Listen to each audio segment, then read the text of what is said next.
Hello, everybody. Today's lesson is about building community. And I subtitled this particular lesson, Crafting a Respectful Place for Literacy, because building community is the foundation from which we teach and learn in classrooms. So without a really strong community, without a strong, safe, respectful, caring place, learning really doesn't happen. And that is the topic for tonight's lesson. Our agenda for tonight is we will start by writing into the day, and then we will talk through these multiple lenses through which we see the world, and then multiple lenses through which children see the world, and how we can use those multiple lenses to know one another and then to learn from one another. Then I go into some different things that we can do in our classrooms to really get to know our students.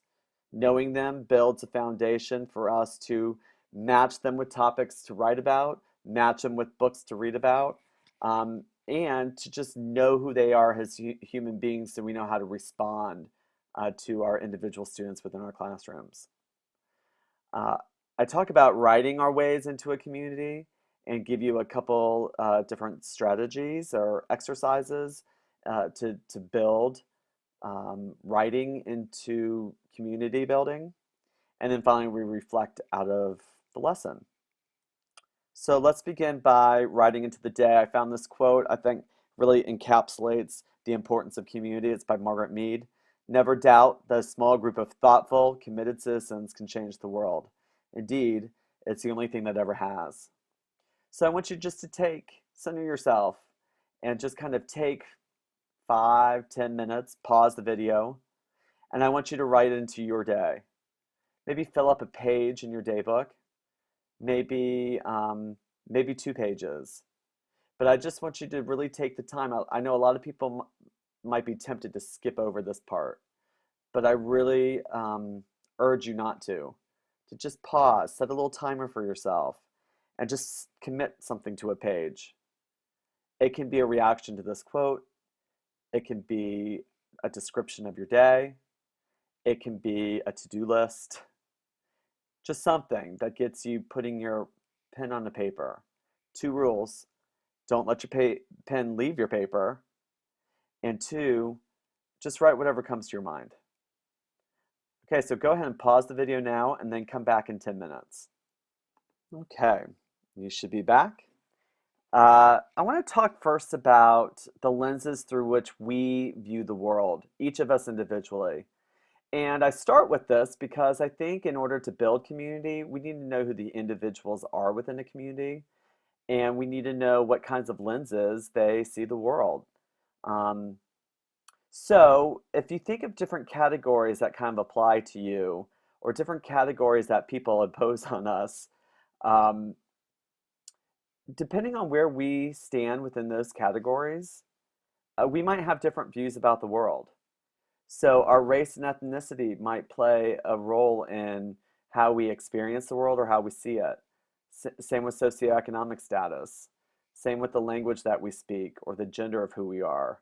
Sexual orientation and geography, what religion we are, and our abilities or inabilities or even disabilities, even though I don't care for that word, but um, who we are and how we see the world is important because it helps us to understand where other people might be coming from. So I'm going to take these different categories, and I'm just going to kind of reveal to you who I am. You might not, well, you don't know me. We're getting to know one another. And so when you look at my various lenses, there will be some ways in which you connect to them, and then there will be other ways in which you don't connect to them. So here I am, my world lenses. I'm a right-handed, balding, brown-haired, used to be blonde-haired as a kid, middle-aged, middle-class male who is married, the father of 2 boys and 1 girl. I was city-born to married parents, a German American father and an Irish American mother. I was raised a Southerner and a Catholic, in an upper middle class lifestyle where I went to Catholic schools my entire life with my older brother and older sister. I'm English speaking, European American, heterosexual, college educated, probably probably discovering new religions for myself, but feeling like I'm going more towards a more Buddhist route, who is able-bodied and of above average intelligence. So when I look at the world, I look at the world through all those different various lenses. When I think about religion, I think about my past and I think about where I'm going in the future. When I think about my role um, in the hierarchy of my family, being the youngest of three kids, has somehow influenced the way I think or experience the world. The fact that both of my parents are married and have stayed married um, for now 45 years or so, that influences the way I see the institution of marriage um, or the ability of two people being together for so long. Being raised in the South gives me a perspective that might be very different than somebody who was raised in the North or somebody who was raised out west. Um, oh, I could have even put my political affiliation in here, but I think I'll keep that to myself for a while. So anyway, these are my world lenses, and what it does is it creates an intersectionality of my multiple identities, and it helps me. It clearly affects the way I know things, or see things, or do things, how I understand things, and how I interpret things. And so, why is this important? Why is it important for me to acknowledge this as a teacher? Because we have to acknowledge it within our students as well. And so I want you're going to pause the video for a second here, but I want you to think about your own world. What are your world lenses? Your handedness, your hand color, your age, your SES, your parents and their ethnicity, your race and ethnicity, your religion, your birth order, your geographic identity, your language, your religion, your sexual orientation, your marital status, whether or not you have children, and if you do, how many children you have. And I want you just to do this exercise just like I did and just write it all down. I'm going to pause the video, and I want you to pause the video and just take a few minutes and do this quickly.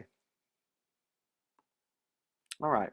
So, so now that you've done that and you have it written on a form, know that your students' world lenses are going to be very different than yours. And that is so important for you to recognize as a teacher, because where your students are coming from might be a very different worldview from where you're coming from. And I think in order to teach well, in order to teach our students well, in order to build a really healthy community within our classroom, we have to recognize people's world, um, well, to recognize our differences and to respect the differences. So if I am of a different religion than somebody else, it's not my job to prejudge or have a bias against somebody else in my classroom who might not share my religious beliefs. I think a particularly big one that's coming out these days is sexual orientation. So if, we have to at some point acknowledge that we will be different in some ways from our students, and to respect those differences and make sure that respect is fostered within the classroom, especially within a writing classroom. Because what happens is our students start writing about their lives. And when they write about their lives, we don't want to apply a judgment on the life that they're coming from, or we don't want to apply um, or impose our own world lens on another student if their world lens works for them. So that's what this is all about. It's really all about just knowing who our students are, being aware of who they are. This is my first, maybe my second year teaching. I look so young, I have hair. But what was so strong about that classroom community was if you look at the picture alone, I had so many diverse, so many different kinds of religions and ethnicities and socioeconomic groups, and I mean, all wrapped into one classroom.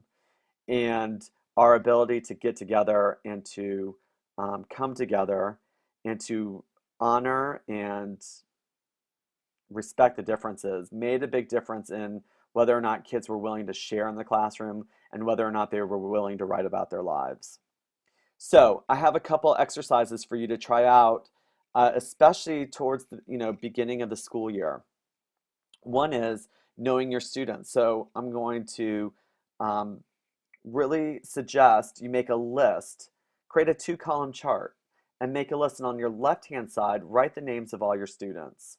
On the right-hand side, find out what they're really into, what they're really interested in.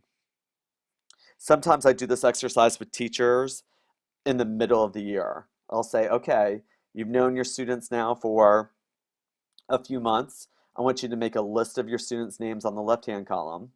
And now I want you to go through and I want you to write everything you know about the student in the right-hand column. And teachers will know very well certain kids in their classroom, and then will have complete blanks for other kids in the classroom. And it's a real eye-opener to them that they all of a sudden realize, oh my gosh, I don't know all my kids. I thought I knew all my kids, but I really don't know all my kids. Well, at the beginning of the school year, it's a perfect time to get to know who all your students are, what they're interested in. See, when we know what they're interested in, then we can match their literacy interests to we can match their literacy to their interests. So I just did this on my own three kids, but I think about who my kids are, what they're really interested in, and if I know that Ben's interested in trains, cars, insects, swimming, beach singing, then I can start matching him to topics that address those things, different genres that might help him write about those different types of topics. And it helps me maybe connect Ben to another boy in the classroom who's into cars or trains.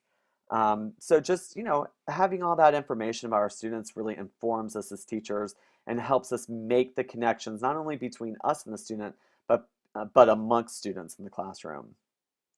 I always recommend doing some sort of student interest survey where they fill it out. I have an example uploaded to Moodle that you can download and use, or create your own based on your grade level. You might think of simpler questions for kindergarten, maybe more complicated questions if you're a high school teacher. Covenant conferences, I think, are a really powerful way of learning about your students through their parents. This is actually something my children's school does, where before students even come to school, we meet with their teachers, and the teachers say, okay, tell me everything I need to know about your kid. Tell me about their past. Tell me what they're interested in. Tell me what they're fearful of. Tell me what their strengths are. Tell me what makes them upset. Tell me what I should do if they become upset. And then tell me what kind of education you're hoping for your child. It's a really powerful experience. I've now done this twice for 2 years with my own children.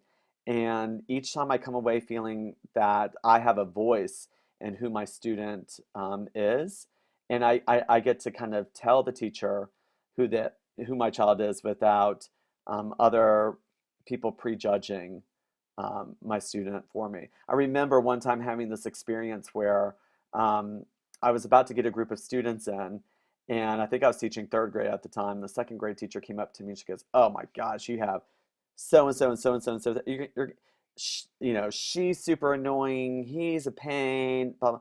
And then I just heard all this negative stuff, which drives me crazy to begin with, and it prejudges my own experiences of who my kids are going to be, and that's what we don't want to do. The covenant conferences give us a whole nother point of view of the child that we might not have otherwise had, and that's why it's important to meet with parents. Okay, I'm going to stop here for a second because I'm running out of time for this YouTube video, and then part two is going to be next.